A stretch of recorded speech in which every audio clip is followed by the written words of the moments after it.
Hello and welcome to a very interesting edition of CNBC-TV18 Conversations. My guest is Peter Koerte. He is the Chief Technology Officer and Chief Strategy Officer for Siemens. Now, Peter over the years has been recognized as a thought leader in the entire gamut of digitalization, artificial intelligence, and decarbonization. So we have a lot of questions for Peter. Thank you very much, Peter, for joining us. Well, thank you, Latha, for having me. It's a great pleasure and honor too. Well, for starters, what made headlines for Zans India is this very big order that they got, over $3 billion order for making locomotives in India. If you can tell us, which are the other sectors that Zans India is interested in India? For one, there is, as you mentioned, there is the whole railway industry and the electrification, which obviously is dearly needed. The second part is infrastructure, and it's about smart infrastructure. It's about buildings, grids, enabling the decarbonization of the economy. And the third one is all about the industrial sector. So really bringing green and competitive companies that are on a global scale that can expand the reach of India. Okay. Well, all those are needed for us, stopping emissions. But I was captivated by something that you all said in your Innovation Day, that you are into e-fuels. And if the internal combustion engine cars used e-fuels, then they don't really have to die away. They don't have to be replaced.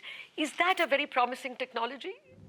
So e-fuels is considered a bridging technology. So I think there's general consensus that if you take the entire energy generation from, let's say you do it through solar or wind, and then the distribution, conversion, and then finally usage, it's very inefficient if you use e-fuels, because it takes a huge amount of renewable energy to create e-fuels that are then burned in an industrial combustion engine. So the better idea is indeed actually just to ship those green electrons all the way directly to the car, into a battery, and then drive off. But we know this is not going to happen overnight. We know that cars, and in particular trucks, very important trucks, they're here to stay for decades. So therefore, it is a bridging technology for sure. Okay. It's a bridging technology, so we have to be prepared for electric vehicles. Yes, we have to. There isn't too much of a life for ICEs. There is not a life for ICEs. There's the conversation about hydrogen in particular for those applications where there's a long distance and for very heavy duty vehicles such as tractors, trucks, any kind of this size, that might actually have hydrogen as an energy source, but not so much the e-fuels, and for sure not the way we think about it today. Okay. Now, the other part of your presentation, which was very fascinating, was this digital twin. Yeah. Now, to what extent is it in vogue, for that matter, in Europe? And do you see a lot of Indian companies asking you to make a digital twin for their factories? Yes, we do see digital twins all over the place. So you can have them on a very small scale level, even on a molecule level, so that you can look at the compounds that form certain pharmaceutical products, right? So you can really look at small, micro, nano structures and take a look and do a simulation. Then you can build it for, let's say, a part or a machine. Then you can make it larger for factories, and you can make it even larger for entire city districts or even nature, coral reefs, that kind of nature. And the benefit always is that you can solve real-world problems in the digital world. Why? Because you can do it much faster. Because once you have digitalized the whole process, you understand nature, you can simulate, you can optimize, and then you can feed it back into the real world. But is it much in vogue in India? Are people asking you for yes, factories to be set up both with the digital twin? Increasingly more, increasingly more. We see this today more on the machine level, on the machine part level. We see this from the pharmaceutical industries. We see this from the semiconductor industry. They're very, very interested in it. Because the digital twin is in particular interesting for those industries that have huge expenditures in terms of capex, and that are under intense time pressure. So think about, you mentioned the EV vehicles, batteries. Batteries are really needed, yes, and you need to build them. And so digital twin can help really to accelerate and make them more efficient. Okay. Well, when you are approached by companies in India for digitalization, or for that matter, anywhere, they're not always asking you for a brownfield or for a greenfield factory. They have a brownfield factory. They want to digitalize some aspects. Now, is that a problem? It is a huge problem, and you're absolutely right. Most of it actually is, you got more than 60 million small to medium-sized enterprises, and most of them are brownfields. So they don't need fancy big metaverses. They will need to have a simple connectivity, and this is what we also provide. So there's a lot of sensors in the meanwhile that you can retroactively fit to any kind of pumps, valves, whatever that is. You can then wirelessly connect them and have them machine learning, artificial intelligence look into anomaly detection. All of that is possible already today. And we make this for buildings, we make this for machinery, we make this for grids. So that way we can do what we call brownfield digitalization.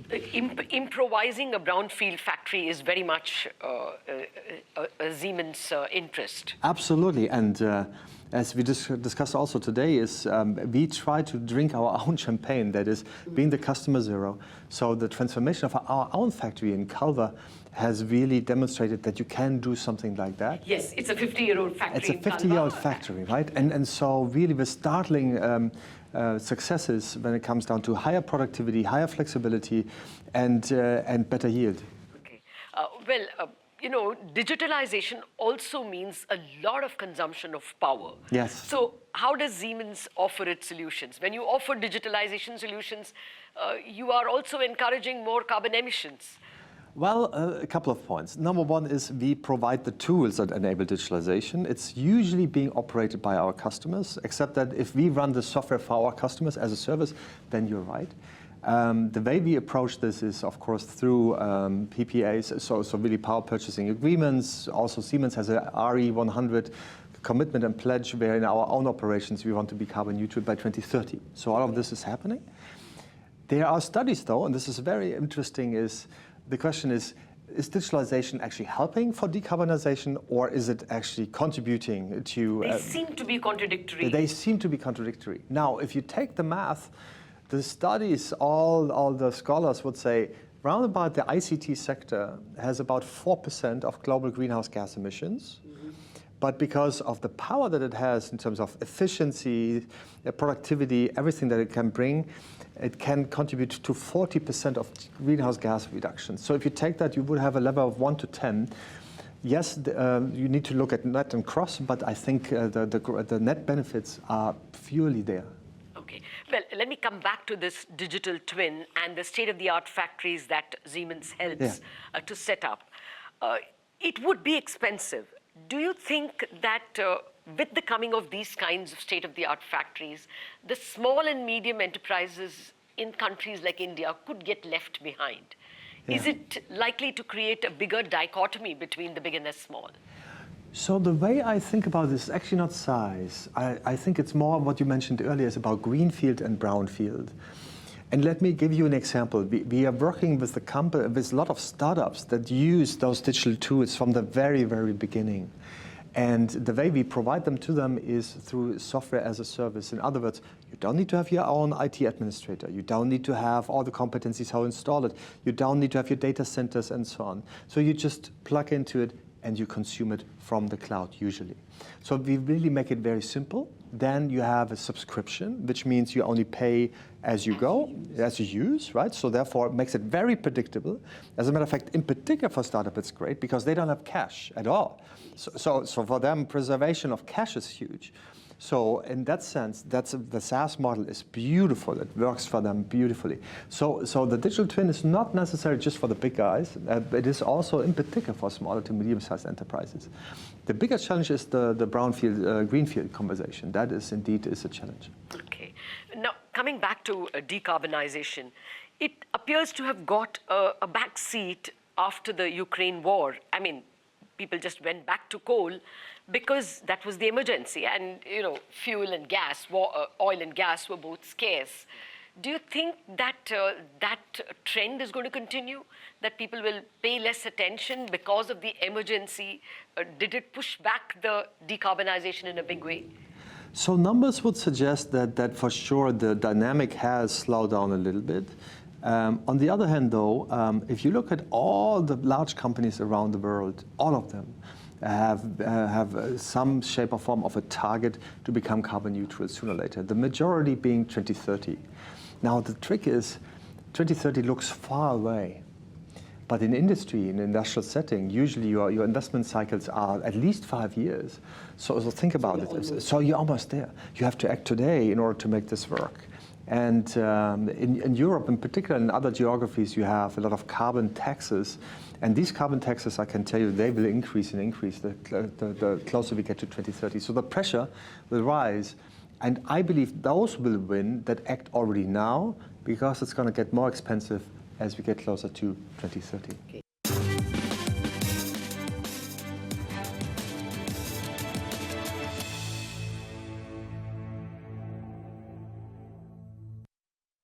Welcome back to this special edition of CNBC-TV18 Conversations. I've been speaking with Peter Koerte, the Chief Technology Officer and the Chief Strategy Officer at Siemens.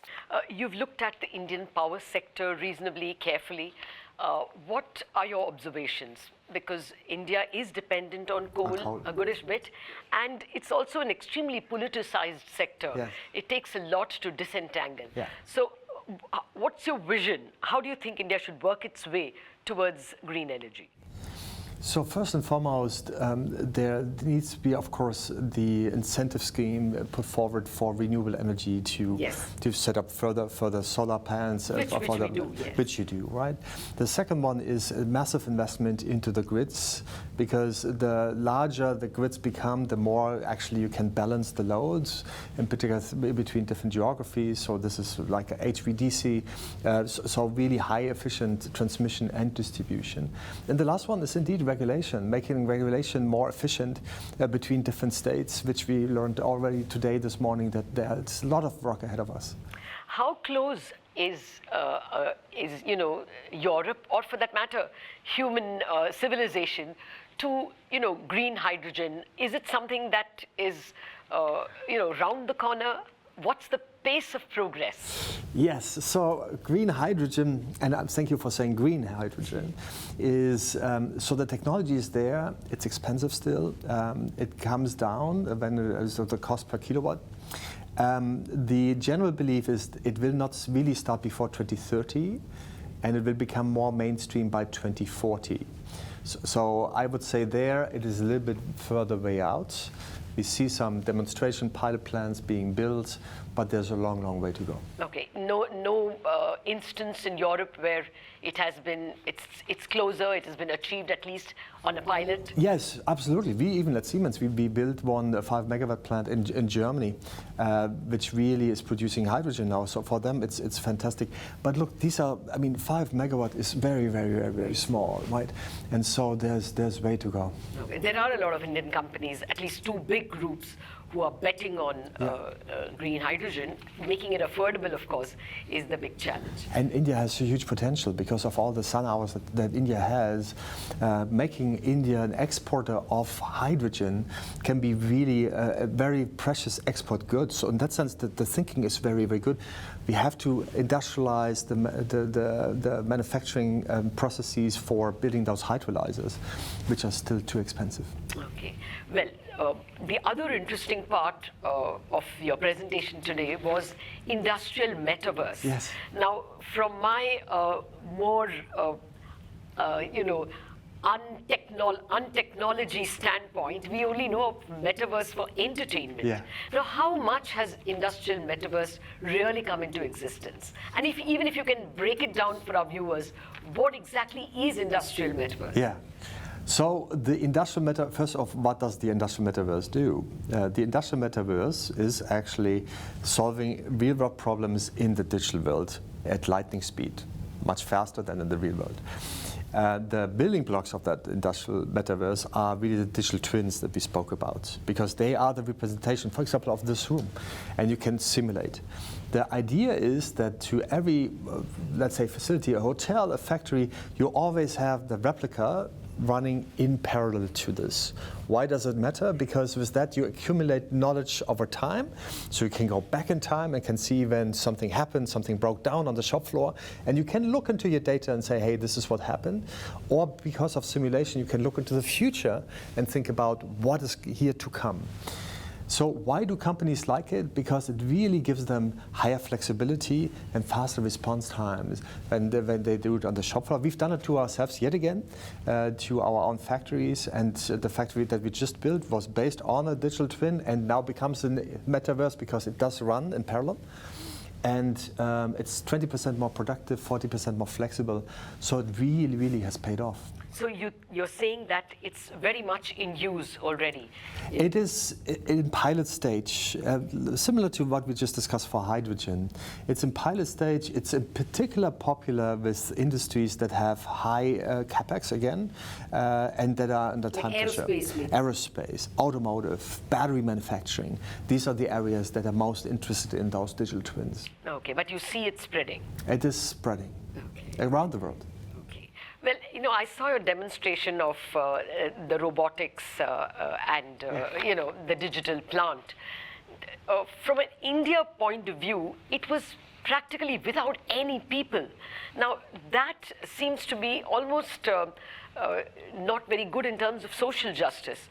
Would this advance of digital technologies, digitalization, and maybe industrial metaverse lead to a situation of fewer jobs for the very well qualified and maybe an army of unemployed? Yes, it is always a genuine concern to everyone, because this is, as humans, we're always afraid that the technology can substitute us. If you look at history, though, the examples or the numbers would prove you different, in the sense us humans different, that it always has created to more productivity and to more employment than less. Think about the robot that happened on the shop floor. We still are far away from a dark factory that completely works autonomous without any human interaction. But even if it were, you still have all the mechanics, all the people that commission it, all the people that do the maintenance and so on. So the work has shifted, and the work has shifted, I would say, to a higher level of what humans are really good at. That is problem solving, creativity, communication, inspiration. These things are good. We are not particularly good at repetitive tasks, doing it same day in, day out. If you have ever worked on a factory line, doing something repetitive 8 hours, 5 days a week, it really, really limits your mental capacity. So in that sense, we free this up, and we look at it more as a positive than as a negative. Okay, that's very good to hear. But do you often encounter these problems in factories and companies you deal with, that the workforce is aging, you have brought in state-of-the-art digital technologies, and the workforce is not able to cope, so there is the resistance. Do you encounter these problems? Yes, we do, all the time. As a matter of fact, every digital transformation is somewhat meaning that the humans have to transform. We think about it in 3 different ways. Number one, the technology has to become simpler. So, for example, we have a tool that's called Mendix, which does low-code software development. So you and I, without having a computer science degree, very easily we can program our own software, right, without understanding the source code.